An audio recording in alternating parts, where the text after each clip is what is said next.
লোকটির সমস্ত কথা এখনো মিমের কানে তরঙ্গের মতো প্রতিফলিত হচ্ছে। সে যা যা বলল তা কি সবই সত্যি, নাকি আপুর সাথে কোনো কারণে পূর্ব শত্রুতার রেশ ধরে মিথ্যা কথা বলছে? আপুর বিয়ে ভাঙতে চাইছে, নাকি আসলেই আপুর সাথে অজ্ঞাত লোকটির কোনো সম্পর্ক আছে? মস্তিষ্কে হাজারো প্রশ্নের আনাগোনায় জন্য দিশেহারা হয়ে গেল মিম। এত প্রশ্নের মধ্যে এই পরিস্থিতিতে তার কি করা উচিত সে বুঝে উঠতে পারল না। আপু কি সত্যি এমনটা করছে? আব্বু আম্মু যদি ভুল করেও জানতে পারে আপুর অন্য কোথাও সম্পর্ক ছিল, তাহলে দুজনে সহ্য করতে পারবে না। কিন্তু মিম তার আপুকে তো ভালোভাবে চেনে, আপু কখনো এমনটা করবে না। আপু যে আম্মু আব্বুকে খুব ভালোবাসে, দুজনের মান সম্মান নিয়ে নিশ্চয়ই খেলবে না। তাহলে লোকটিকে এবং আপুর নাম্বারই বা পেল কোথায়? অতিরিক্ত ভয় এবং চিন্তার করার জন্য মিমের হৃৎপিণ্ড ডিম ডিম করে বাজতে লাগলো। চোখের সামনে বারবার আব্বু আম্মু চেহারা ভেসে উঠছে।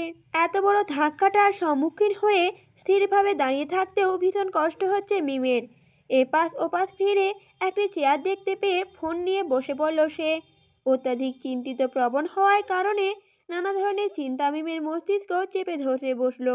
ঠিক সেই সময় সাদিক নামে ছেলেটি বলে ওঠে, এক্সকিউজ মি, আমি কি এক গ্লাস পানি পেতে পারি? আচমকা একটা পুরুষালী কণ্ঠ কানে আসতেই মিম আঁতকে উঠল। ফলস্বরূপ হাত হতে অসাবধানতায় আপুর ফোনটি পড়ে গেল। মিম চমকে উঠে দাঁড়িয়ে পড়ল আর পিছনে ফিরে দেখল আপুর খালাতো দেবর সাদিক দাঁড়িয়ে রয়েছে। ঠোঁটের কোণে মিষ্টি হাসির রেখা বজায় রেখে দাঁড়িয়ে আছেন তিনি।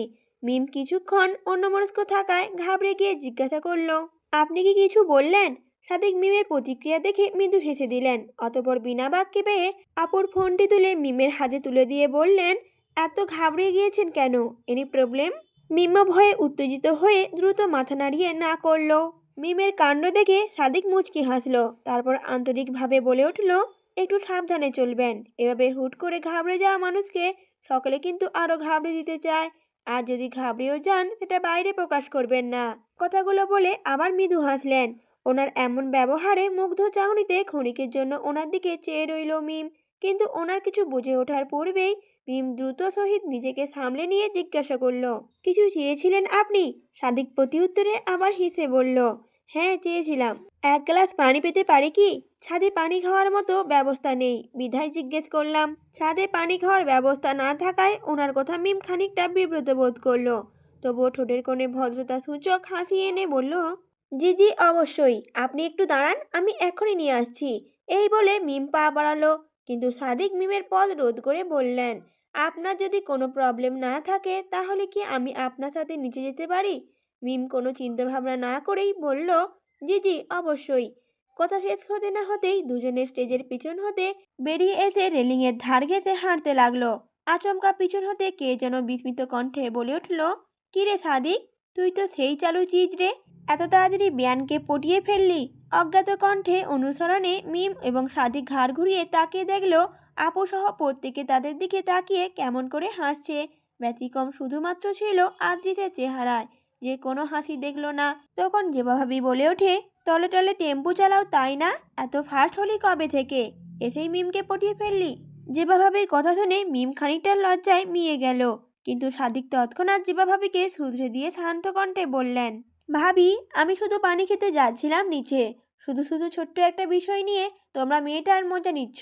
আমি পানি খেয়েই চলে আসবো এখনই। তোমরা রেডি থেকো, আমি আসলেই বেরিয়ে পড়বো। তখন সাদিকের খালাতো বোন কুহু বলে ওঠে, যাও যাও, জলদি যাও ভাই, পানি খেয়ে জলদি জলদি চলে আসতে হবে না।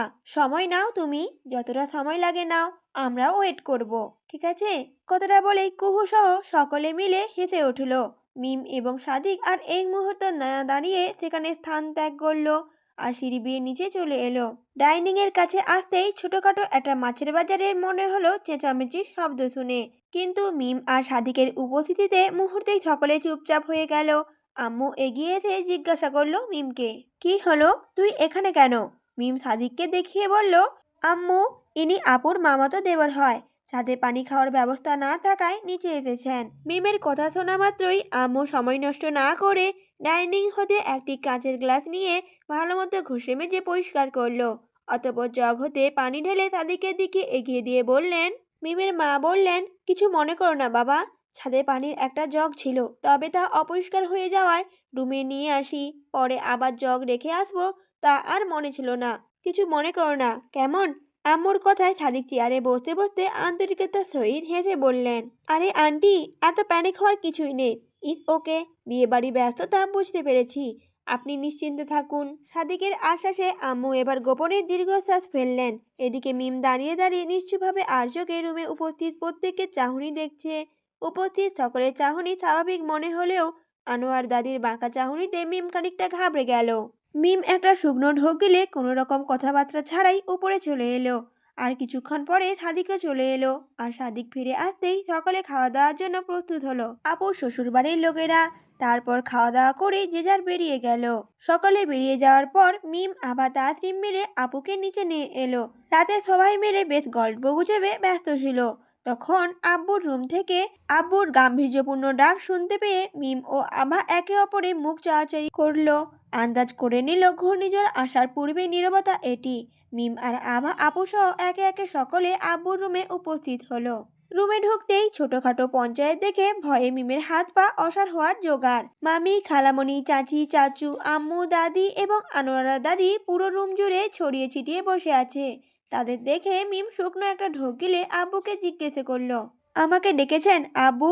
মিমের প্রশ্নের উত্তর দেওয়ার জন্য আব্বু মুখ খোলার পূর্বে আনোয়ারা দাদি প্রচন্ড রাগত্ব সুরে বলে ওঠে, শোন, তোর মাইয়ার কাছ থেকে ছাদে কি হয়েছিল সব কয়টা তখন ওইখানে ছিল।